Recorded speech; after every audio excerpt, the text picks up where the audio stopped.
सागर में इंसानियत को शर्मसार कर देने वाला मामला सामने आया है। आरोप सीधे शहर के रसूखदार भाजपा पार्षद नहीम खान पर लगे हैं। जी हां, वही नहीम खान जो लाजपत पराव वार्ड के पार्षद होने के साथ साथ पीलीकुटी दरगाह कमेटी के अध्यक्ष भी हैं और पूर्व गृह मंत्री भूपेंद्र सिंह के करीबी समर्थक कहे जाते हैं। लेकिन इन तमाम पहचान और राजनीतिक रसूख के पीछे जो चेहरा सामने आया है वह सनसनी से कम नहीं है। पीड़ित युवती और उसकी मां का आरोप है कि पार्षद नहीम खान ने पहले अपनापन दिखाया, नजदीकियां बढ़ाई और फिर रिश्तों का गलत फायदा उठाकर युवती को गुमराह किया। लेकिन मामला यही नहीं थमा। आरोप है कि नहीम खान ने युवती को बंधक बनाकर युवती के साथ जाति की और बाद में अपने प्रभाव और बंदूक की नोक पर उसे निकाह के लिए धमकाने लगी। जब पीड़ित परिवार ने इनका विरोध किया तो उन्हें धमकियां दी गईं, जान से मार डालने तक की। सोचिए, एक तरफ वह व्यक्ति जिसे जनता ने वार्ड का प्रतिनिधि चुना, जो दरगाह कमेटी का अध्यक्ष है और जिसे शहर में नेता के तौर पर जाना जाता है, वही व्यक्ति आज एक निर्दोष युवती और उसके परिवार के लिए खौफ का कारण बन चुका है। इस पूरे मामले का खुलासा तब हुआ जब पीड़िता अपनी मां के साथ पुलिस अधीक्षक कार्यालय पहुंची। मीडिया के सामने दोनों ने अपने बयान दिए और आरोपों की जो कहानी सुनाई उसने पूरे शहर को हिलाकर रख दिया।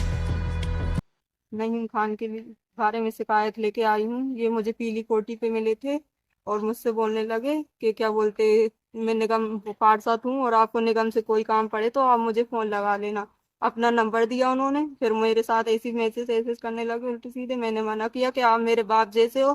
कहते क्या होता है, कुछ नहीं है ऐसा। मैं कहते हैं आप तो सबसे बोल देना कि मैं आपका अंकल हूँ और आप मेरी बेटी जैसी, ऐसे बोल देना। आप घर वालों को भी बोल देना, मैं भी ऐसे बना करूंगा जैसे हमारा कुछ नहीं है। मेरे साथ ऐसा किया और फिर है ना इतने टाइम तक चलता रहा। मेरे साथ जोर जबरदस्ती की इन्होंने। और फिर क्या बोलते, 5 तारीख की, अभी 4 सितंबर की रात मुझे पूरी रात परेशान किया फोन पे कि तुम आ जाओ, नहीं तो मैं मर जाऊंगा, तो तुम्हारे घर वालों को भिजवा दूंगा या तुम्हारे पूरे घर को मार डालूंगा मैं, से बोलने लगे मुझसे। फिर मैं सुबह को 5 तारीख की सुबह दोपहर में 11 बजे मैं नहीम खान के कार्यालय पहुंची और फिर उन्होंने मुझे वहां बंद कर लिया। वहां चला जाता था वो, मैं चीखती चिल्लाती रही, मुझे मारते पीटते रहे, कोई भी नहीं आया वहां, क्योंकि कोई सुनता नहीं है। बहुत बहुत अंदर मतलब घर बना है, बहुत घुसा हुआ, तो किसी को आवाज नहीं जाती। इन्होंने मुझे बहुत मारा पीटा और फिर मेरे साथ जबरदस्ती निकाह का बोलने लगे कि निकाह करो मेरे साथ। मैंने कहा आप इतने बड़े हो, मैं कैसे निकाह कर सकती हूँ। मैंने कहा मेरे घर वालों की, माँ बाप भाई बहन की इज्जत खराब होगी। तो क्या बोलते, फिर है ना इन्होंने मुझसे निकाह का बोलने लगे कि जबरदस्ती निकाह करो निकाह करो। मैंने कहा मेरे को नहीं कर। फिर ये लोगों ने बहुत मुश्किल से गेट खोला, थोड़ी सी देर को बाहर सामने बैठने गए तो मुझे गेट खोला देखा तो मैं तुरंत घर के बाहर निकल गई और मुझे ना बस स्टैंड पहुंची। मुझे भोपाल बस मिली चलती तो मैं उस बस में बैठ गई। मैं घर इसलिए नहीं गई कि मेरे घर वालों को भी परेशान करते, मेरे घर पहुंच जाते, उनको मारने की धमकी देते, इसलिए मैं घर नहीं गई। मैं सीधा भोपाल के लिए निकल गई। तो मैं भोपाल, ये मैं उनका मोबाइल लेकर चली गई तो ये मेरे पीछे पीछे लोकेशन चेक कर कर मेरे पीछे पीछे आ गए और है ना फिर मुझे रायसेन से जबरदस्ती बस से खींच लिया। और बस वाले भी बोल रहे थे आप किसी के साथ ऐसा नहीं कर सकते, लेकिन नहीं, उन्होंने किसी की नहीं सुनी और मुझे जबरदस्ती बस से खींचकर अपनी गाड़ी में बिठा लिया। बाबू, आमिर और नईम खान ने, इन चारों ने मुझे जबरदस्ती खींचकर अपनी बस में बिठा लिया, उसमें गाड़ी में बिठा लिया और गाड़ी से फिर क्या बोलते कपड़े अपड़े फाड़ दिए मेरे और मारा पीटा मुझे बहुत। फिर है ना मैंने कहा मेरे को आप लोग के साथ नहीं जाना। मेरे घर पे फोन लगाया कि वो आ नहीं रही है, कि ये कहीं भाग जाएगी, इसको ये ऐसा हो गया वैसा हो गया। तो मेरी अम्मी ने वैसे ही बोल दिया कि आप ले आना जैसे भी। तो ये मुझे बहुत मार मार के पीट पीट के लाने की कोशिश कर रहा। अम्मी ने कहा मत लाओ, वो नहीं आ रही, वो खुद आ जाएगी है। लेकिन नहीं, ये लोग तो मुझे मारे ही जा रहे, मारे, मेरे सारे कपड़े फाड़ दिए। बोलते अब जाकर दिखाओ कैसे जाओगी।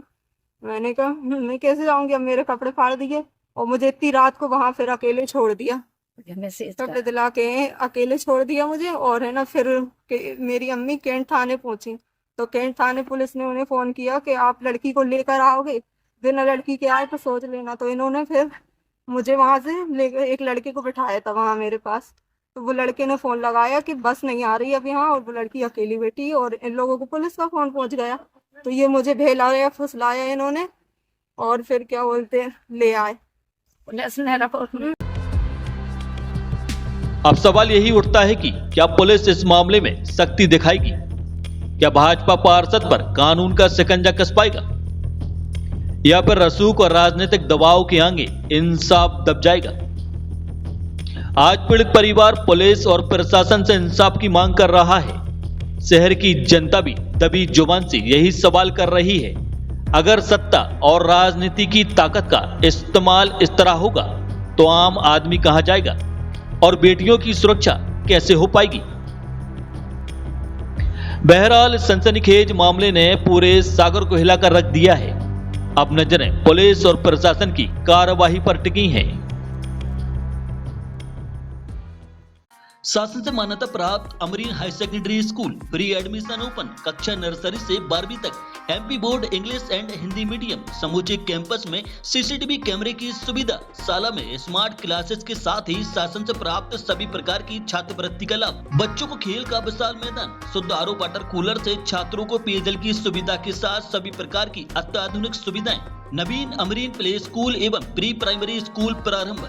हमारा पता है वाग्देव हॉस्पिटल एवं शासकीय ITI के बीच में, सुभाष नगर, खुरई रोड, सागर।